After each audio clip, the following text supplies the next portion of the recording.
법이라는 거는 거미줄 같다 이 말 관련해서 생각을 해보면 굉장히 전곡을 찌르는 말이라는 거죠. 이유가 법이 만인 앞에 평등하다고 이렇게 얘기를 하는데 그거는 진짜 말 그대로 선언적인 규정에 불과한 거고 평등해야 된다 이거잖아요. 현실은 평등하지 않은데 평등해야 된다. 공정에 대한 지향점을 얘기하는 것 뿐이고 현실은 전혀 그러지 않죠. 거미줄 쳐진 거 보면은 걸려있는 것들 보면 다름자리, 뭐 파리, 모기, 나방 이런 것도 있잖아요. 이 거미줄 뚫고 지나갈 힘이 없는 애들 그런 애들은 다 걸려가지고 거미가 잡아먹거나 뭐 그런 거 아니에요. 근데 만약에 거미줄이 쳐져 있는데 뭐 매나 독수리나 뭐 이런 큰 동물들 그런 동물들 입장에서는 사람도 마찬가지고 뭐 거미줄 있어봤자 치고 나가버리면 되는데 그걸 뚫을 힘이 있으니까 그래서 법이 거미줄 맞다는 그 사법불신이랑 관련이 있는 거죠. 법이 공정하거나 법이 모든 사람한테 평등하다거나 그렇게 생각하는 사람이 누가 있을까요 도대체? 초등학생도 그렇게 생각 안 할 것 같은데 사람이 누구냐에 따라서 피의자가 누구냐, 고소인이 누구냐, 판사가 누구냐, 검사가 누구냐, 경찰이 누구냐, 변호사가 누구냐 옆에 붙어있는 사람이 누구냐에 따라서 법이 동일하게 적용되는 게 아니고 동일한 사안에 대해서도 이때는 이렇게 적용하고 저 때는 저렇게 적용하고 그런 일들이 부지기수로 많았다는 거죠. 정관예우의 문제나 그런 부분들이랑 연결이 돼 있는 거고 힘 있는 사람들이 판검사 경력이 오래된 그런 실력 있는 변호사들한테 많은 비용을 지불해가면서 본인이 저지른 죄값에 비해서 약한 처벌을 받거나 아예 뭐 죄가 되지 않거나 이런 과거의 경험들을 보면서 법이라는 건 거미줄 같은 거라는 그 말이 우리 현실을 비판하는 의미 있는 말이라고 생각이 들더라고요. 원인이나 해결책이나 이런 거는 굉장히 어렵고 복잡한 문제긴 하지만 그게 만약에 잘못된 거라고 느끼고 그걸 뭔가를 개선해야 되겠다는 생각을 한다고 하면은 최소한 재판만큼은 진짜 좀 공정해야 된다고 저는 생각하거든요.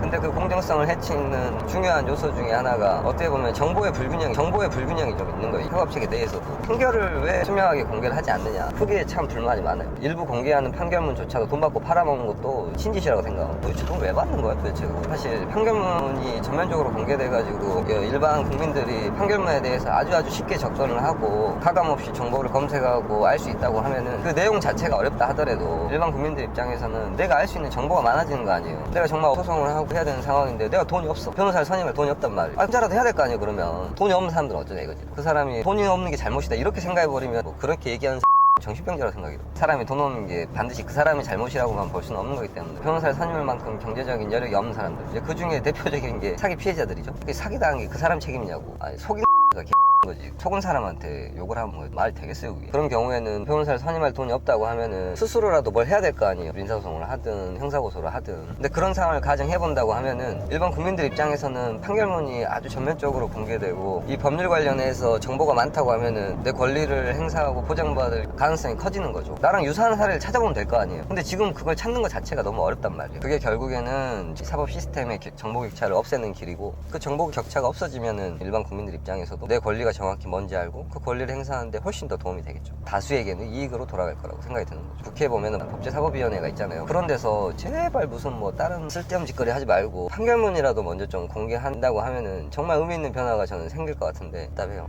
누군가는 총대를 매야 돼. 그리고 이거 판결문 공개하는 거 굉장히 단순해 보이지만 엄청나게 어려운 일이란 말이에요. 왜냐면 판결문 공개에 따른 이해관계가 상충하는 면이 크기 때문에 판결문 공개를 바라지 않는 사람들도 많아요. 그게 공개되길 바라지 않는 사람들도 많이 있다고요. 그리고 판결문이 공개됐을 때 공개를 어디까지 하고 범위는 어디까지로 하며 여러 가지 디테일한 쟁점에 대해서도 사람들의 생각이 다 다를 거란 말이에요. 그렇기 때문에 이제 쉽게 이루어질 수 없는 제도의 변화라고 볼 수 있는 제도가 변하는 게 그런 이유 때문에 쉽지가 않은데 판결문 공개에 대해서 제가 진짜 조력자가 생기고 영향력이 생기면 제가 진짜 총대를 매 생각이에요. 계속해서 개제 겁니다. 막 왜 안 보여주냐 도대체 왜 도대체 판결문 돈 받고 팔아먹은 이런 식으로 계속해서 문제 제기를 할 생각이에요. 변호사들끼리도 그 정보 격차가 있어. 진짜 법원에서 일하고 나온 변호사는 상대적으로 재판하는 거 이런 거 보면은 뭐 이렇게 공개되지 않은 학업심 판결이나 이런 거를 많이 알고 있단 말이에요. 그 사람들은 난 모르는데 그 문제 있지 않아요 그거? 다 투명하게 공개를 해놓고 그 상태에서 경쟁을 하는 게 맞는 거지. 내가 어디서 일했고 아는 판사가 있고 이런 거 가지고 알 수 있는 정보의 범위가 달라지는 거는 부당하다고 생각해요. 심지어 변호사들끼리도 그러고 있는데 일반 국민들 입장에서는 알 수 있는 정보가 굉장히 제한적이고 그래서 불합리하고 부당한 일을 당했을 때 내가 권리가 구제받고 그러기가 쉽지가 않다는 거예요. 한 번이라도 범죄 피해를 당해보면은 어떻게 이런 말도 안 되는 제도들이 그렇게 오랜 시간 동안 별다른 문제 없이 지속해 왔었는가? 건강은 좀 괜찮으세요? 잘 회복하고 있어요. 정서적으로 굉장히 좀 힘들 것 같다는 생각이 드는데 그거는 계속 약물 치료하면서 나아지고는 있는데 피해자들에게 사각지대가 너무 많다는 것에 대해서 계속 고치고 싶다는 일념하에 그거에 집중을 하다 보니까 네. 제 정신 건강에 대해서 많이 생각하진 않는 것 같아요. 본인 말고 또 다른 피해자분들 생각하시는 거예요? 네, 그렇죠. 저 피해자분은 자기가 그런 피해를 당한 피해자로서 개인적으로 그 고통에 대항하는 걸 넘어서서 이 자기가 그걸 겪어보니까 너무 말도 안 되고 이 피해자들을 힘들게 하는 제도적인 모순에 대해 좀 노력을 해보고 싶어요. 우리가 당하기 전까지는 몰라. 그래서 내가 당하고 나서 활동가로 변하시는 분들이 꽤 많더라고요. 반성도 안 하고 사과도 안 하고 복수심에 물타 있는 듯한 느낌이라 걱정스럽고 화가 납니다. 가장 좀 이해하기 어려웠던 게 피해자인데 수사 기록을 볼 수가 없다는 것, 그 전 공판 기록도 볼 수 없다는 것, 가해자에 대해서 아무것도 알 수 없다는 것 또 지적하지 않았습니까? 그 수사 기록에 대해서는 본인 제출 서류, 본인이 제출한 서류랑 본인이 진술한 서류 두 개 외에는 허용이 안 되고 있고 판단기로 넘어갔을 때는 재판장의 재량에 따라서 일부 보여주는 게 있어요. 형사재판에서 피해자로서 궁금하잖아요. 가해자가 어떤 주장을 하고 있고 가해자 쪽 변호사는 어떤 얘기를 하고 있고 반성문 냈다고 하는데 반성문 내용은 뭐고 감정을 했다고 하는데 감정 결과는 어떻게 나왔으며 이런 것들이 피해자 입장에서 하나하나 다 궁금한데 공판 기록에 대한 열람등사 청구를 했죠. 판부가 허락을 안 해준 거예요. 보지도 안 해줘요. 왜 안 보여주는지. 왜 그런 거예요? 판사의 권위주의. 권위 있는 사람들이 세워줘야 되는데 본인이 고인주의라는 개념을 갖고 있으니까 네. 내가 판사고 이 법정 안에서 내가 왕이거든요. 암암리에 심어주는 경향이 있어요. 하는 이유는 있을 거 아니에요. 피고인의 방어권 보장이에요. 기소가 된 자를 피고인이라고 하는데 피고인의 방어권 보장이 이 공판 기록을 안 보여주면 되냐 이거야. 근데 그 모든 것이 재판장의 완전한 재량이에요. 재량으로 돼 있고 피해자 열람등사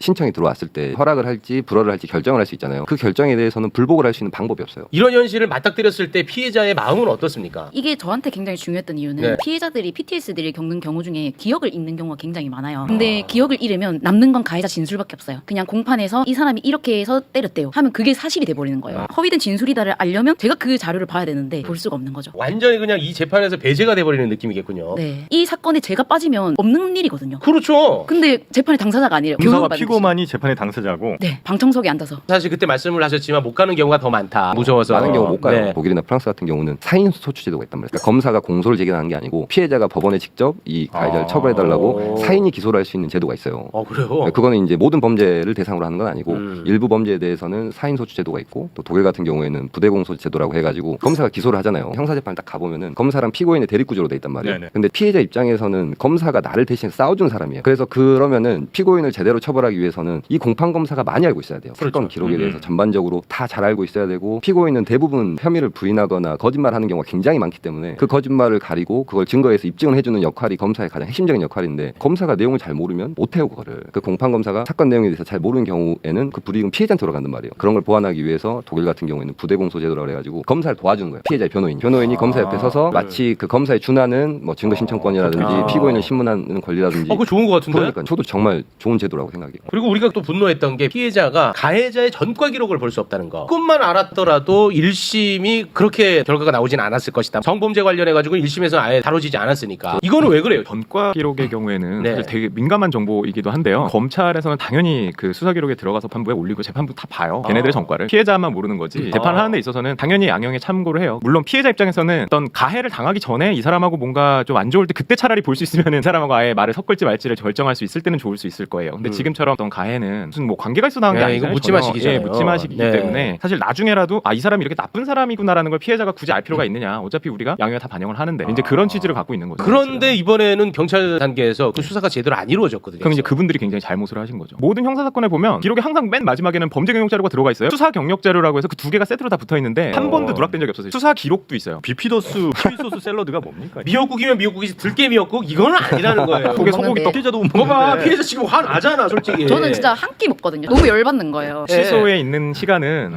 방 안에서 이렇게 있다고 하면 우리끼리 그냥 노가리 까고 그냥 계속 있는 거예요. 별 얘기를 안 하고 편하다. 그냥 그러니까 노역을 안 한다는 네, 차이밖에 없어요. 네, 더운데 나가서 노역 안 해도 되고 뭐 안 배워도 되고 그냥 그거를 미결구금 일수를 산입을 해주니까 재판받는 동안에 이렇게 구속된 기간을 나중에 네. 지형에 나오면 거기서 까주니까 네. 노역을 안 한 기간만큼이 늘어나는 셈이 되잖아요. 그 사람들은 그런 머리를 또 굴리는 거죠. 그래서 상고를 많이 해요. 네. 안 될 걸 아니, 알면서 취소 기간을 오래 하려고. 노역을 피하려고. 그래서 이 가해자가 엄청나게 옛날부터 상고하는 습관을 들였더라고요. 이렇게 해야 구치소에 오래 있는 걸 오래 아니까. 그러니까 안에 들어가면은 거기 학벌 높으신 분들이 다 알려줘요. 이 전과 많으신 분들이 이렇게 해야지 편해. 기계적으로. 네. 그래서 상고율이 굉장히 높고 그래서 상고 기각을 많이 시키긴 하는데 교도소에서의 노역은 힘들어요. 힘들다는 분도 했는데. 있고 되게 네. 적극적으로 거기서 기술을 배우시는 분들도 있어요. 제대로 살겠다라고 하고 뭐 목소리를 배운다든지 뭐 제빵을 배운다든지 뭐 먹는 거는 나쁘지 않다라는 얘기는 항상 들었었어요.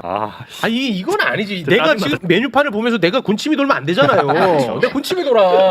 이런 걸 보면 계속 2차 가해를 받는 느낌이에요. 회복적 사법이라고 얘기를 하잖아요. 피고인이랑 피해자에게 같이 이제 쌍방으로 이제 회복할 수 있는 사법을 마련하겠다 이런 건데 결국 어느 쪽도 챙기지 못하고 있는 게 피고인도 만약에 그런 형을 다 받고 나서 교도소를 출소했을 때 그런 교화 시스템은 잘 돼 있냐는 거죠. 교정 시스템도 미비하고 그리고 심지어 피해자도 어떻게 잘 안 챙겨주고 있고 그럼 도대체 이 사법은 어떤 사법이냐는 거죠. 제가 너무 힘들었던 건 특수 강력 범죄를 겪었는데 아무데도 강력범죄 피해자가 안 보여요. 그냥 뭐 성범죄 피해자분들은 이제 그나마 조금 활동가들이 많으신데 일반 강력범죄 피해자들이 아무도 안 보이는 거예요. 아 그냥 내가 외딴 섬에 있는 것 같고 나만 그렇죠. 이런 불행한 일을 겪은 것 같고 나만 재수가 없는 것 보다. 그래서 뭔가 조금 다른 피해자분들이 나도 이런 상황을 겪었다라는 공감을 얻을 수 있는 창구를 열어주고 싶었던 것 같아요. 말씀 듣고 보니까 진짜 성범죄 피해자나 뭐 각종 피해자분들은 막 목소리도 내고 이러는데 강력범죄 피해자는 그런 목소리를 내시는 걸 거의 못 본 것 같아요. 네. 아. 이제 많은 분들이 이제 그냥 잊고 지내는 거 어떠냐, 새 삶을 살자 이러는데 사실 안 잊혀져요. 절대 안 잊혀져요. 네. 저 피해자분 같은 경우는 운이 굉장히 좋았던 케이스고 왜냐면은 굉장히 언론에 집중적인 관심을 받았잖아요. 사실은 저 피해자처럼 언론에 관심을 받은 사람은 아주 극소수고 대부분의 사람들은 피해자분처럼 관심을 못 받고 넘어간 사례들이 훨씬 많겠죠. 이런 얘기 나눌수록 진짜 국회에서 할 일이 너무 많아. 여러 사건에서 사건의 종류마다 좀 다르겠지만 피해자한테 공개된다고 해도 수사에 장애를 초래하지 않고 오히려 수사를 도와주고 네. 피의자의 방어권 보장이랑 전혀 상관없는 내용들이 자료들이 엄청나게 많아요. 네. 그거를 수사기관에서 사람을 투입을 해서 용역을 맡기든 이렇게 해서 수사 과정에서 나오는 증거로 제출된 서류라는 것들이 뭐 기껏 해봤자 몇백 개 정도밖에 안 된단 말이에요. 그런 것들을 잘 세분화를 해서 어떤 정보에 대해서는 피해자한테 공개를 하고 어떤 정보에 대해서는 공개해서 안 될지에 대해서 명확한 기준을 만들어서 피해자한테 실질적으로 수사 인력의 한계를 극복할 수 있을 만한 정보를 제공하는 거예요. 네. 그 역시 국회에서 해야 되는 그럼요. 겁니다. 피고인의 방어권이라고 얘기를 하는데 피해자들은 그냥 사실을 정보를 알고 싶어 하는 거잖아요. 이거는 방해를 하려는 게 아니잖아요. 그냥 네. 그대로의 사실을 알려고 하는 건데 마치 피해자가 이 기록을 보게 되면 피고인의 방어권을 침해한다. 이거는 논리상 맞지 않는 얘기죠. 만약에 입법이 되고 무언가를 계속 만들어내려면 당사자한테 물어야 되는데 피해자한테는 안 묻고 그거 관련해서 그냥 어떤 논문만 보고 자료만 보니까 결국 우리가 뭔가 해결해야 되는 그런 건 안 긁어주고 계속 딴 데를 긁고 있는 거죠. 그래서 계속 간지러운 거죠. 누가 보더라도 그 보디빌더 두부가 잘못한 거라면 공동상해로 그 구속영장을 청구를 했단 말이에요. 2023년 7월 10일 날 기각이 됐어요. 사실 이 구속영장 기각과 관련해서 예전부터 이런 비판들이 엄청나게 많았어요. 도대체 기준이 뭐냐?